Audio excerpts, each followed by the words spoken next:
Bismillahirrahmanirrahim. Assalamualaikum warahmatullahi wabarakatuh. Jamaah salat subuh yang dirahmati oleh Allah Subhanahu. Sebagaimana tadi yang telah disampaikan, tema kita adalah keistimewaan beramal saleh pada 10 hari pertama di dalam bulan Dzulhijjah. Alhamdulillah jamaah, kita telah memasuki tanggal 1 Dzulhijjah 1445 Hijriah, di mana baginda Rasulullah sallallahu alaihi wasallam amat sangat memuliakan kedatangan 10 hari pertama di dalam bulan Dzulhijjah. Berkata Abu Saman An-Nahdi, beliau mengatakan, kana salaf rahimahullah ta'ala, bahwasanya dahulu orang-orang saleh yang telah hidup dahulu kesolehannya,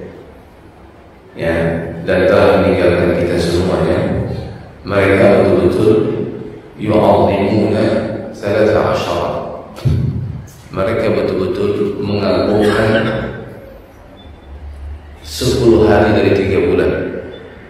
Mereka betul-betul mengagungkan 10 hari dari 3 bulan. Kanu yu'azzimuna 13, mereka betul-betul mengagungkan 10 hari dari 3 bulan. Yang pertama kata beliau, al-ashrul akhir min Ramadan. Mereka dahulu orang-orang saleh betul-betul mengagungkan 10 terakhir di dalam bulan suci Ramadan. Mereka mengagungkan 10 hari terakhir. Yang dimaksudkan dengan mengagungkan di sini adalah mengisinya dengan amal kebajikan, dengan ibadah kepada Allah Subhanahu wa taala. Lalu yang kedua kata beliau, wal ashrul awwal min Dzulhijjah. Lalu mereka benar-benar mengagungkan 10 hari pertama di dalam bulan Dzulhijjah, di mana hari ini kita telah memasuki 10 hari pertama itu. Lalu beliau mengatakan, wal ashrul awwal min Muharram. Mereka dahulu betul-betul mengagungkan 10 hari pertama di dalam bulan Muharram. 10 hari pertama di dalam bulan Muharram. Kenapa mereka mengagungkan? Karena memang ada anjuran dari Nabi kita Muhammad sallallahu alaihi wasallam. 10 hari pertama dalam Muharram, kita tahu bahwasanya Nabi sallallahu alaihi wasallam menganjurkan kita untuk berpuasa. Yaum Tasu'a, Yaum Asyura. Yaum Tasu'a, Yaum Asyura. Kita dianjurkan untuk beribadah dan berpuasa pada tanggal 9 dan tanggal 10 dalam bulan Muharram. Lalu kita diminta untuk mengagungkan di 10 hari pertama di dalam bulan Dzulhijjah, karena di dalamnya syarat akan kemuliaan yang nanti kita akan sebutkan. Hadis dari Nabi Muhammad SAW menjelaskan tentang kemuliaan bulan Dzulhijjah dan kemuliaan amalan yang kita lakukan pada bulan Dzulhijjah. Adapun yang terakhir atau yang pertama tadi kita sebutkan 10 hari terakhir dalam bulan suci Ramadan, mereka betul-betul mengagungkannya, mengistimewakannya. Sudah tidak syak lagi, sudah tidak ada yang meragukan lagi, dan semua kita melakukannya. Maka ma'asyarul muslimin, salat Jumat yang dimuliakan oleh Allah. Ma'asyarul muslimin, jamaah Rasulullah oleh Allah Subhanahu wa taala. Maka kemudian kita tidak hanya berkutat pada bulan suci Ramadan semata, tetapi kita berupaya untuk senantiasa mengagungkan fadilah-fadilah bulan-bulan tertentu atau fadilah-fadilah hari-hari tertentu dan fadilah-fadilah daripada amalan-amalan yang dianjurkan oleh baginda Rasulullah sallallahu alaihi wasallam. Maka kemudian Syekh Muhammad Shalih Al-Utsaimin rahimahullah taala beliau mengatakan 2 rakaat yang dikerjakan oleh seseorang di dalam 10 hari pertama, 2 rakaat yang dikerjakan oleh seseorang di 10 hari pertama di dalam bulan Dzulhijjah, maka dia jauh lebih mulia dibandingkan dengan 2 rakaat yang dikerjakan oleh seseorang di luar bulan Dzulhijjah, kecuali malam Lailatul Qadar. betapa mulia dan besarnya, betapa agung dan besar amal soleh yang kita kerjakan pada 10 hari pertama dalam bulan Dzulhijjah. Nah, terjemah untuk Allah Subhanahu wa Ta'ala. Maka kenapa 10 hari pertama dalam bulan Dzulhijjah dia begitu mulia di sisi Allah Subhanahu wa Ta'ala, begitu agung di sisi baginda Rasulullah SAW? Ada beberapa alasan yang bisa kita sampaikan pada pagi hari ini. Di antara alasannya adalah sesungguhnya di 10 hari pertama di dalam bulan Dzulhijjah terkumpul di dalamnya pokok-pokok ibadah. Sebut beberapa ulama. Di 10 hari pertama dalam bulan Dzulhijjah terkumpul padanya pokok-pokok ibadah. Nah, apa pokok-pokok ibadah tersebut? Pokok-pokok ibadah itu adalah yang pertama sholat. Ya, di 10 hari pertama terkumpul di dalamnya pokok-pokok ibadah, sehingga dia menjadi mulia di sisi Allah Subhanahu wa Ta'ala. 10 hari pertama tersebut, ya, hari-hari itu atau waktu-waktu tersebut menjadi mulia di sisi Allah Azza wa Jalla karena terkumpul di dalamnya pokok-pokok ibadah. Dan pokok-pokok ibadah tersebut kita dianjurkan untuk melaksanakannya. Yang pertama adalah pokok ibadah yang pertama adalah sholat. Ya, di dalamnya kita dianjurkan untuk memperbanyak sholat sunnah, mengikuti sholat yang dua waktu, memperbanyak sholat sunnah qabliyah ba'diyah, sebagaimana tadi yang kita sampaikan bahwasanya 2 rakaat yang dikerjakan oleh seseorang di 10 hari pertama di dalam bulan Dzulhijjah ini, maka dia juga lebih mulia dibandingkan dengan 2 rakaat yang dilakukan oleh seseorang di luar bulan Dzulhijjah kecuali Lailatul Qadar. Nah, jemaah salat subuh yang dirahmati oleh Allah Subhanahu wa Ta'ala, pokok ibadah berikutnya adalah puasa, di mana kita dianjurkan untuk memperbanyak puasa di 10 hari pertama, yaitu pada tanggal 1 sampai dengan tanggal 9 Dzulhijjah. Adapun pada tanggal 10-nya kita dilarang untuk berpuasa karena dia bertepatan dengan hari Idul Adha. Maka kita dianjurkan untuk memperbanyak puasa di dalam, dan kita disebutkan keutamaan puasa Yaum Arafah. Minimal kita bisa berpuasa Yaum Arafah, yaitu pada tanggal 9. Dan nanti pula kita akan sebutkan bagaimana ketika terjadi perbedaan antara Saudi dengan Indonesia, di mana Saudi hari ini adalah tanggal 2 Dzulhijjah, sementara kita baru tanggal 1. Mana yang harus kita ikuti puasa Arafahnya? Kita mengikuti pada saat kaum muslimin berwukuf di Arafah yang sedang berhaji, ataukah kita mengikuti sesuai dengan matlaq hilal, sesuai dengan kapan kita melihat hilal? Ini perlu untuk diketahui, karena dalam masalah ini para ulama kemudian berselisih pendapat, ya, berselisih pendapat, dan kita akan jelaskan. Terjemah Allah Subhanahu wa Ta'ala. Kemudian pokok ibadah yang ketiga yang terkumpul di dalamnya selain daripada sholat kemudian puasa adalah sedekah. Ya, kita dianjurkan di 10 hari pertama secara khusus untuk memperbanyak sedekah. Sedekah apapun dia bentuknya, ya, sedekah apapun dia bentuknya, maka kita dianjurkan untuk memperbanyak. Ya. Kemudian yang keempat, pokok ibadah berikutnya adalah kita, ya,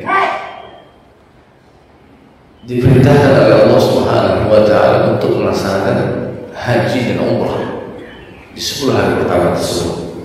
Dan tentunya bagi yang mampu, ya, melaksanakan haji dan umrah bagi yang mampu. Nah, jemaah Allah Subhanahu wa Ta'ala, maka pokok-pokok ibadahnya terkumpul di 10 hari pertama dalam bulan Dzulhijjah. Maka inilah yang menjadikan 10 hari pertama di dalam bulan Dzulhijjah itu menjadi istimewa di sisi Allah Subhanahu wa Ta'ala, menjadi mulia di sisi Allah Azza wa Jalla. Lalu alasan yang lain yang menjadikan 10 hari pertama dalam bulan Dzulhijjah ini, kita berada pada tanggal 1 saat ini, menjadi mulia, begitu istimewa di sisi Allah Azza wa Jalla. Alasan yang kedua adalah Setelah kita mengetahui alasan yang pertama terkumpul di dalamnya pokok ibadah, maka alasan yang kedua 10 hari pertama di dalam bulan Dzulhijjah Allah Ta'ala bersumpah dengan 10 hari pertama di bulan Dzulhijjah tersebut. Allah bersumpah jemaah, di mana Allah Subhanahu wa taala mengatakan wal fajri wa layalin 'ashr, demi waktu subuh kata Allah, wa layalin 'ashr, dan demi 10 pertama. Ya, apa yang dimaksudkan dengan 10 pertama? Di ayat kedua dalam surah Al-Fajr. Silakan nanti bapak-bapak yang ibu buka tafsir Al-Imam Ibnu Katsir. Bisa dibuka dalam tafsir Al-Imam Ibnu Katsir dalam surah Al-Fajr ayat kedua. Para ulama berselisih pendapat. Ada 3 pendapat para ulama. Yang pertama yang mengatakan bahwasanya walayalin 'ashr, dan 10 hari pertama itu yang dimaksudkan di dalam ayat kedua adalah 10 hari pertama di dalam bulan Dzulhijjah. Allah bersumpah dengan 10 hari pertama di dalam bulan Dzulhijjah. Sebagian ulama kemudian mengatakan bukan 10 hari pertama di dalam bulan Dzulhijjah, akan tetapi 10 hari pertama di dalam bulan Muharram. Ya.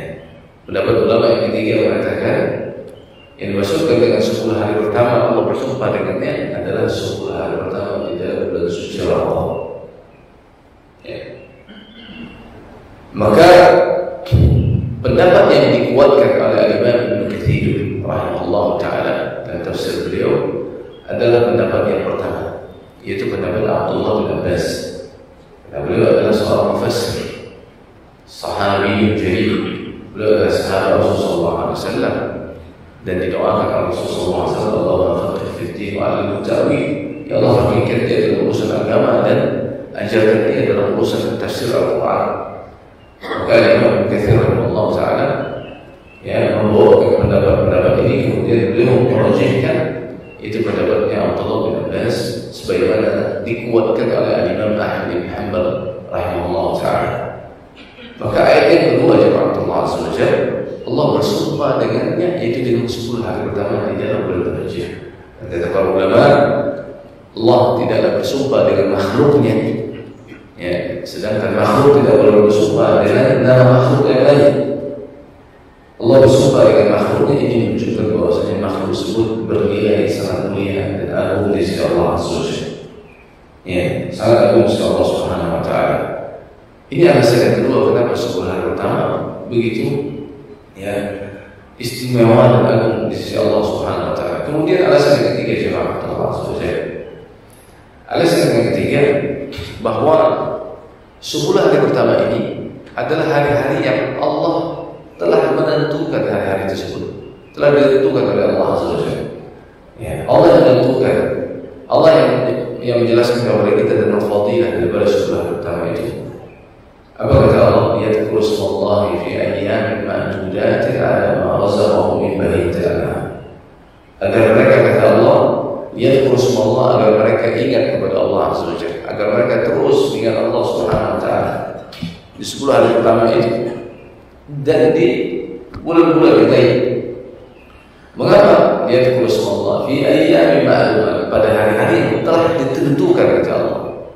Maka kemudian para ulama menafsirkan hari-hari yang telah ditentukan yang dimaksudkan oleh Allah azza wa jalla yaitu adalah hari-hari 10 hari pertama di dalam bulan Dzulhijjah.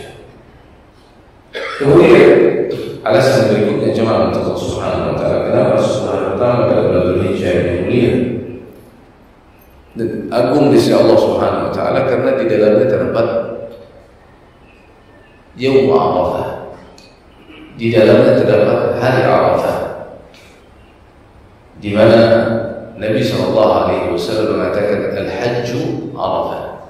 Haji itu tidak sah kalau orang tidak wukuf di Arafah. Ya, haji itu tidak sah kalau seseorang tidak wukuf di Arafah.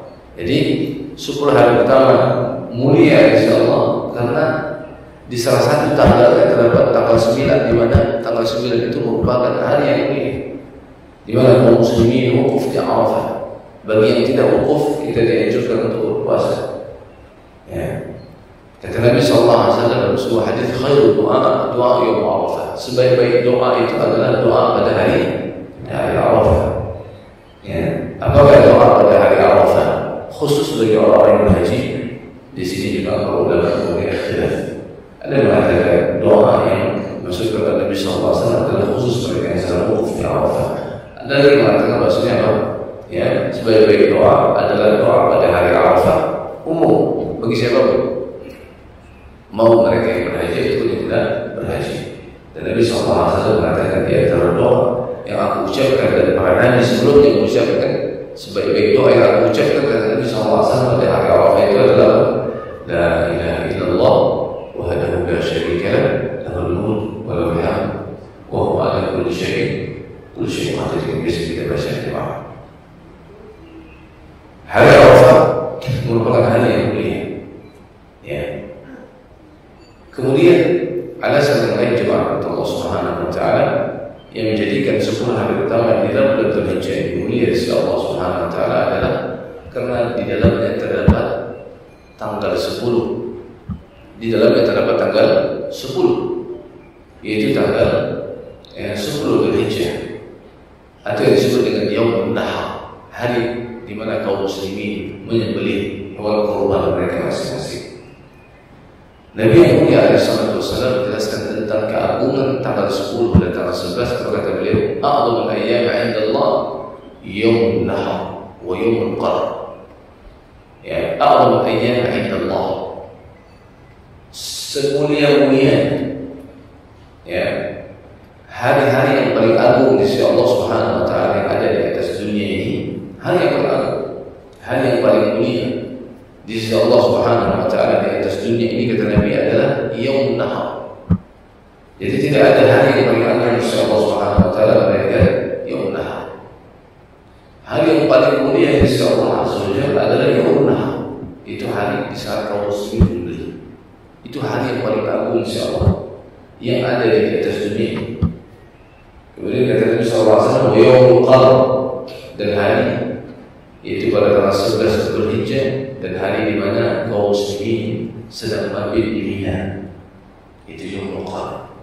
Ya, di mana kaum muslimin yastaqir. Al-Qadr di sini artinya yastaqir, di mana kaum muslimin sedang mabit di Mina, yaitu pada tanggal 11 Dzulhijjah. Jemaah Allah Azza wa Jalla. Maka kemudian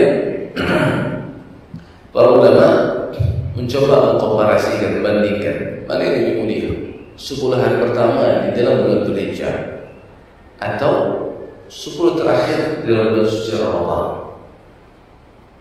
Ya, mana yang lebih mulia jemaah? 10 hari pertama dalam bulan Dzulhijjah. Ya, kita tanggal 1 sekarang. Ya, 2, 3 dan seterusnya sampai hari ke-10, atau 10 hari terakhir dalam bulan suci Ramadan. Ya, mana yang dipilih ya? Para ulama kemudian mencoba, karena hadis yang menjelaskan tentang kemuliaan 10 hari pertama dalam bulan Dzulhijjah sangat banyak. Begitu pula ada hadis yang menjelaskan tentang 10 hari terakhir dalam bulan suci Ramadan, tentang kemuliaan juga sangat banyak. Maka kemudian mana yang lebih mulia? Ya, persisnya para ulama tersebut kemudian diambil kesimpulan bahwasanya kesimpulannya adalah 10 hari pertama di dalam bulan Dzulhijjah. Yang perlu kita perhatikan jemaah, 10 hari pertama di dalam bulan Dzulhijjah dia jauh lebih mulia dibandingkan dengan 10 hari terakhir